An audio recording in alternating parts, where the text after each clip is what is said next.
Hi everybody. So at this point we've learned a lot about the atom, we've learned about the electrons, the protons, the neutrons, electron configuration. Now we're going to kind of wrap up by focusing more on the periodic table with this next set of notes. So before we get started, what I'd like you to do is look back at the picture that we took together on that first day of class. I want you to look back now knowing what you know about like valence electrons and things like this, and look at some of the patterns you recognize. For example, like the size of the circle, the colors, the pegs, things like this. And I want you to kind of have that in your mind as we go through these trends, because a lot of those patterns that you can see on that activity, we are now going to kind of give a name to and talk more about today. So before we start talking about these periodic trends, there are a couple of things that you need to know about atoms and elements. Some of these you might remember from before, some of these may be new. The first thing that you need to know is that every single element would like to achieve a full outer shell. A full outer shell. So if you go back and think about our electron configuration notes that we did the other day, those orbitals, those shells, those are where the electrons are rotating around. And every atom would like their outermost shell, so their outermost orbital, to be filled with electrons. So if you think about like the s orbital and the p orbital, those different ones, you know they have a max that they can hold, right? Like the s orbital can hold 2, the p orbital can hold 6, etc. So in those shells, they want the maximum amount that they can hold. That maximum is 8 electrons. And if you remember, these outermost electrons we call the valence electrons. So if you remember what valence electrons are, the valence electrons are the electrons that are in the outermost shell, and the outermost shell is the highest energy level. So for example, if we had the electron configuration of carbon, which is 1s2, 2s2, 2p2, to figure out the valence electrons, we'd look at the highest energy level, which is 2, and then we'd see how many electrons there are. So there's 2, 2, so a total of 4 valence electrons. So that's the outermost shell. So that outermost shell can actually hold up to 8 electrons. So for example, if I wrote the electron configuration for neon, it would be 1s2, 2s2, 2p6. Look at the highest energy level. We've got 2. And then 2 plus 6 would be a total of 8 valence electrons. If I were to add another electron, then I would have to move to the 3s orbital and so on. So the maximum amount that we can have is going to be 8. And every atom would like to achieve 8 in some way.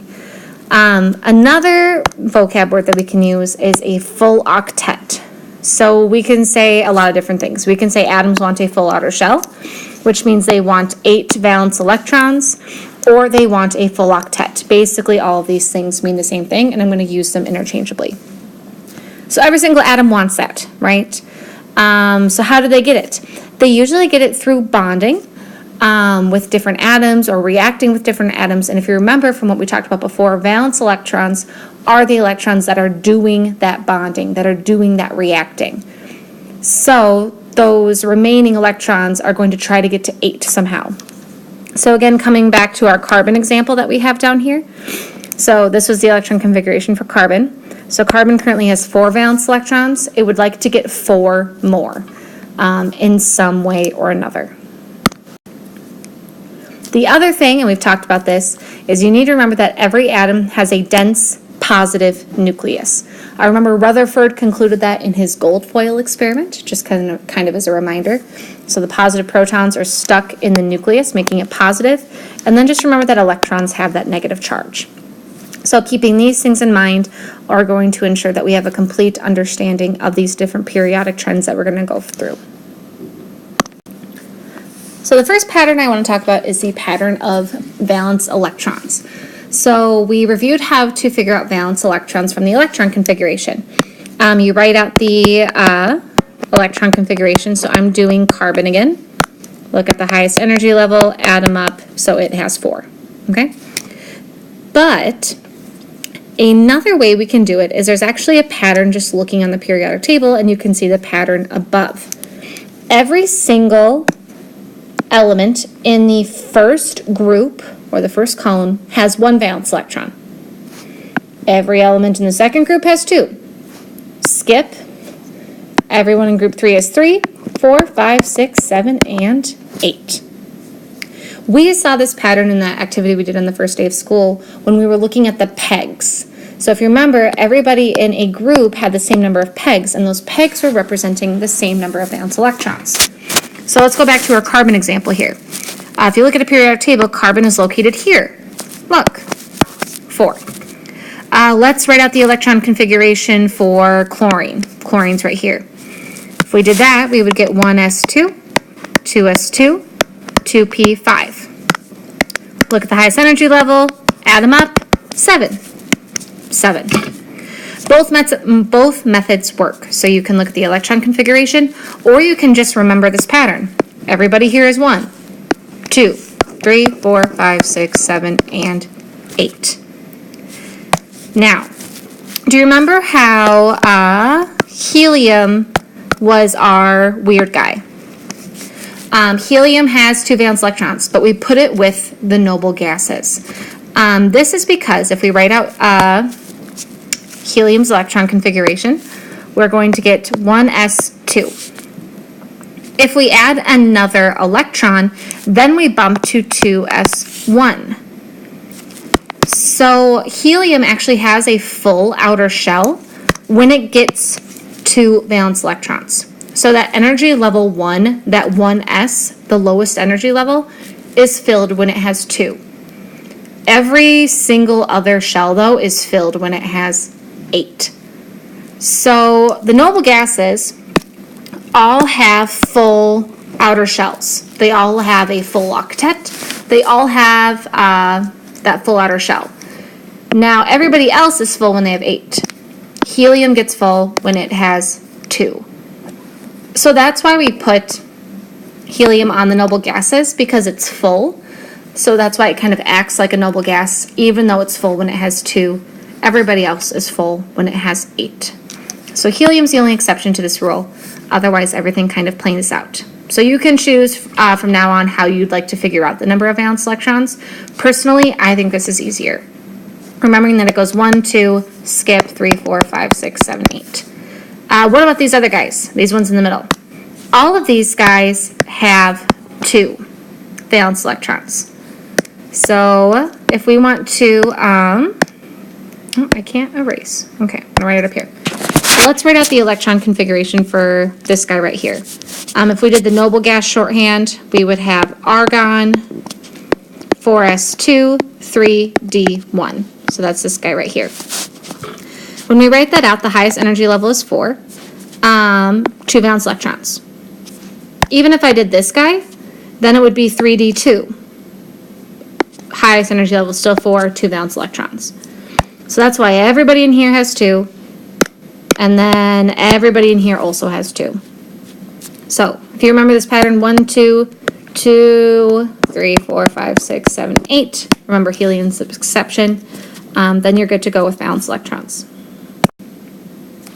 So how does that relate to ion formation? If you remember what we talked about the other day, elements can gain or lose electrons, just like they can gain or lose neutrons. So that's not just random. So it's not like oxygen, for example, can lose 5 or gain 6. There's actually a really set pattern in how they do this. And that set pattern, again, goes because of the reason every atom wants that full octet. They all want 8. So let's again talk about oxygen, okay? So going back to the pattern we had from before, oxygen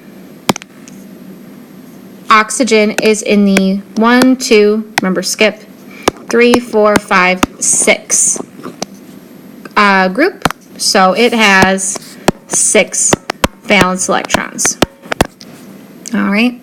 Remember, it wants a full octet which means it wants 8. So notice the number up here. Do you see that -2? From what we talked about before, remember oxygen likes to form a -2 charge, that means it likes to gain 2 electrons because electrons are negative. So if you have more electrons, you get a more negative charge. So oxygen has 6. It likes to form a charge of -2. Why? Well, if it gets 2 more, 6 plus 2, it has 8. In fact, everybody in this group likes to form a charge of -2. Let's look at this group. Fluorine. Do you see the -1? Fluorine is in the 1, 2, 3, 4, 5, 6, 7th group, meaning it has 7 valence electrons. Charge of -1, gains 1, boom, now it has 8. It's full. Same reason why this group likes to form a -3 charge. They have 5, gain 3, 8.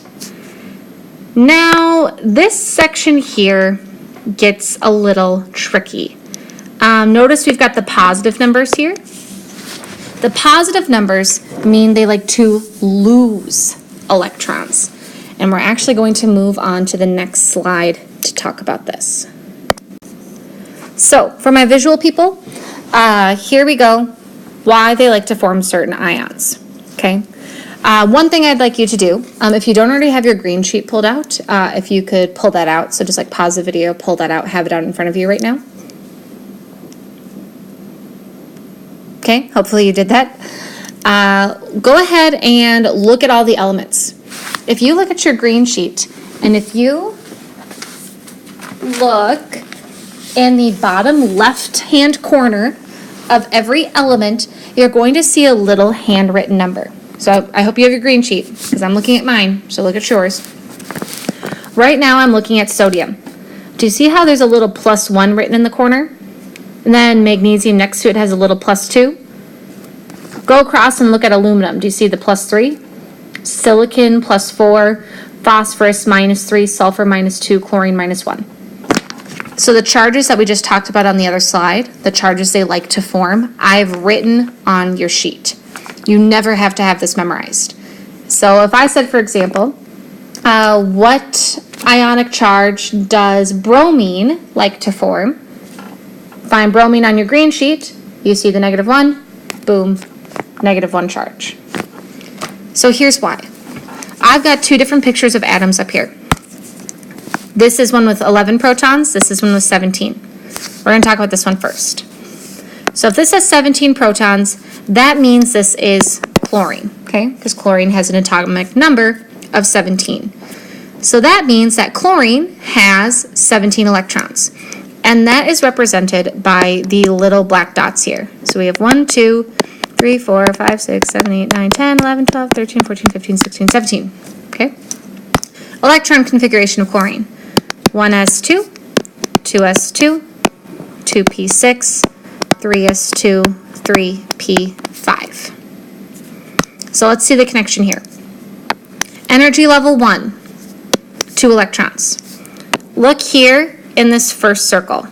Notice how we have 1, 2 electrons. Second energy level, 2 plus 6, 8. We have 1, 2, 3, 4, 5, 6, 7, 8. Third energy level, now this is the outer shell, remember. So these are the valence electrons. Highest energy level, 2 plus 5, 7. We have 1, 2, 3, 4, 5, 6, 7.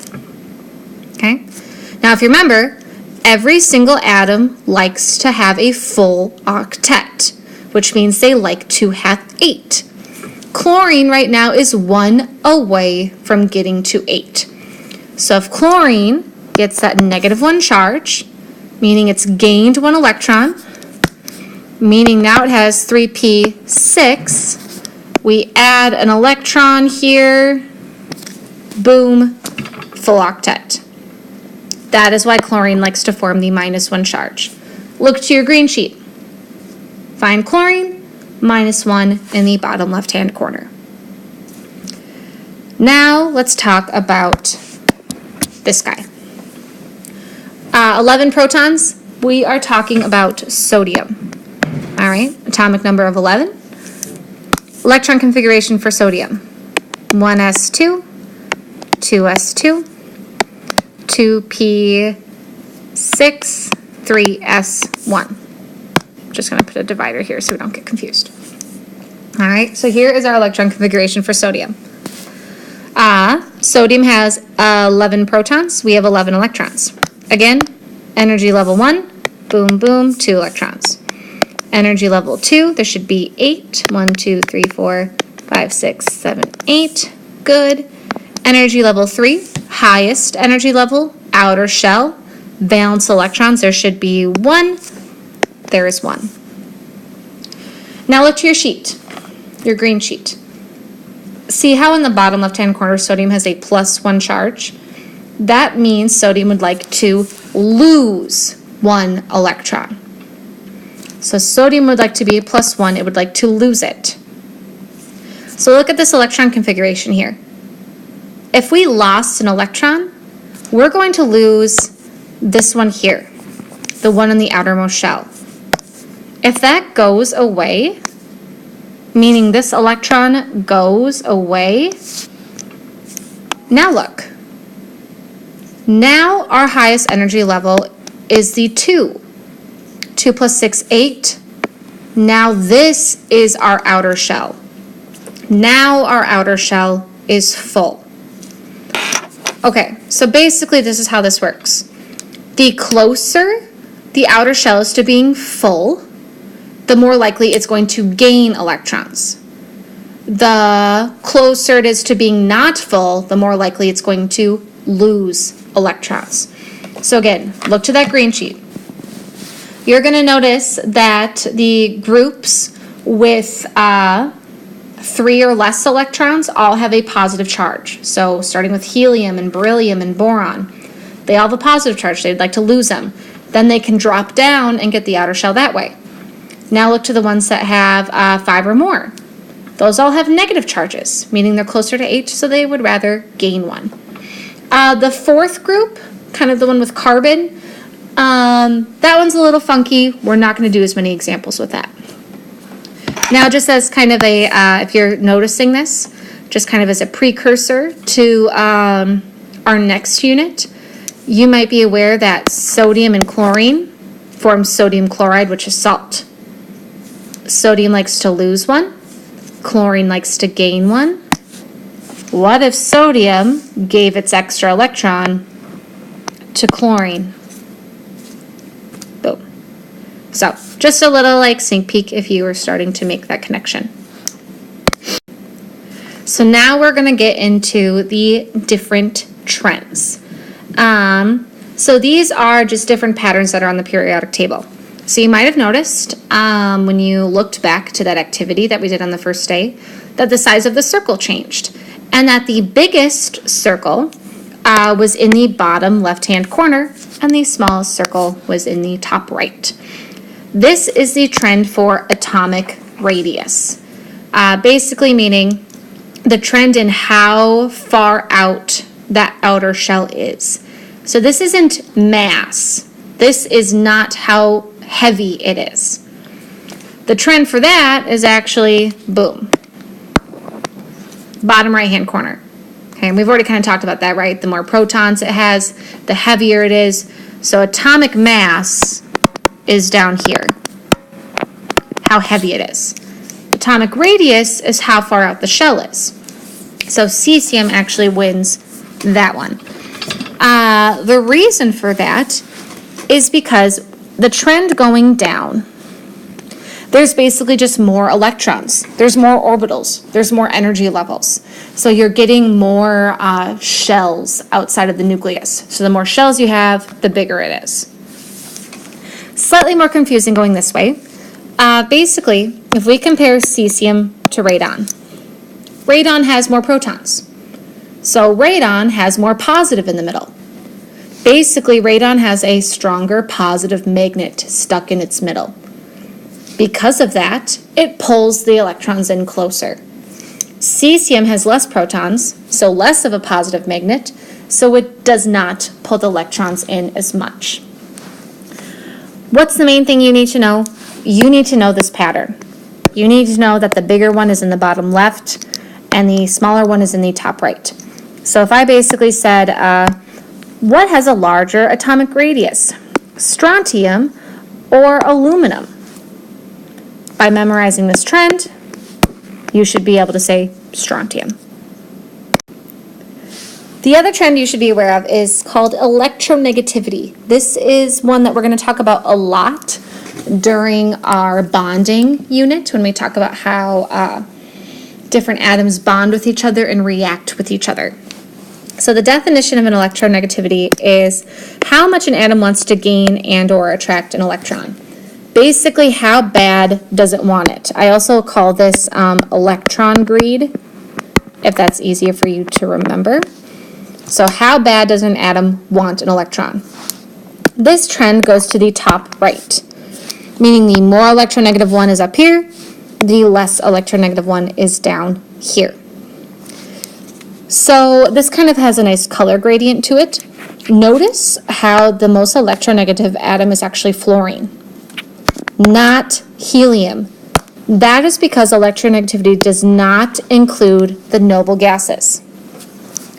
Take a second, pause the video if you need to. Think about why we would not include noble gases with electronegativity. Meaning, why would noble gases not want to gain or attract an electron? So hopefully you thought about it. It's because they're full. Remember these guys? They have 8 valence electrons. They have a full octet. Why would they want another one? They're good to go. They're happy. So they're not going to want to attract one. But that is also why our trend goes to the right. Think about fluorine. Okay, fluorine is in the 1, 2, skip, 3, 4, 5, 6, 7th group. It's 1 away from being full. So fluorine would really like to attract another electron in order to then become full. That's why like fluorine beats oxygen, oxygen beats nitrogen, okay? The reason it goes up, it's closer to the nucleus. Basically meaning the valence electrons are closer to the nucleus. And remember the nucleus is positive. If you think about it, chlorine has a bigger radius than fluorine. The valence electrons are hanging out in that outer shell. So fluorine's positive nucleus is closer to this outer shell than chlorine's. So fluorine's positive nucleus basically kind of like tucks those electrons in better. It helps attract another one in. Its positive magnet is closer than chlorine's positive magnet because fluorine has a smaller atomic radius than chlorine does. The really important trend for you to know is this one. Closer it is to being full, the more it wants one. The bigger the atomic radius, or I guess I should say the smaller the atomic radius, the closer the outer shell is to the positive nucleus can help pull them in. And our last trend is ionization energy. So ionization energy is defined as the amount of energy required to remove an electron from an atom. So there's a lot of different reasons we would do this. We'll talk more about why we need to know ionization energy later. What I want you to know now is the trend and why the trend works this way. So if you kind of think about the name, ionization energy required to remove an electron. If you take away an electron, now it's an ion. So our pattern for this goes to the top right again. But notice we have the noble gases again. Yes to noble gases for ionization energy. Electron activity was the no. So I want you to pause the video again. Think about why noble gases would be included in ionization energy. Why would we include noble gases when we talk about the amount of energy required to remove an electron? Hopefully you did that. It's because, again, these guys are full. So if I want to remove an electron, if I want to take one away when they're full, when they're happy, that's going to require a ton of energy. That's going to be harder to do than, say, looking at lithium here. Lithium wants to lose an electron. It likes to form that +1 charge. It likes to get rid of one. So that's going to be really easy to pull away. So the reasoning for the top right is the same as electronegativity. But remember, these definitions are different, and the inclusion of the noble gases is different. So basically, the closer it is to being full, the closer it is to having 8 valence electrons, the harder it's going to be to take one away. And again, with the atomic radius, so if we look at helium, it's got a really small atomic radius. Neon is bigger. Argon's is even bigger, okay? So when you have these electrons, like on the outer shell here, the farther away they are from the positive nucleus, the easier it is to pull away. So like helium's positive nucleus is really pulling these guys in, harder to pull away. Argon's are all the way out here. Its positive nucleus is here. Since it's not pulling as much, harder to pull away. Most important thing for you to know, the trend is to the top right, and the definition is the amount of energy required to remove an electron, and this does include the noble gases. So kind of like I said for atomic radius, basically if I said what has a stronger ionization energy, phosphorus or tin, you should be able to say phosphorus. That's everything. You can go ahead and work on assignment 1.5, and you should be all set to go.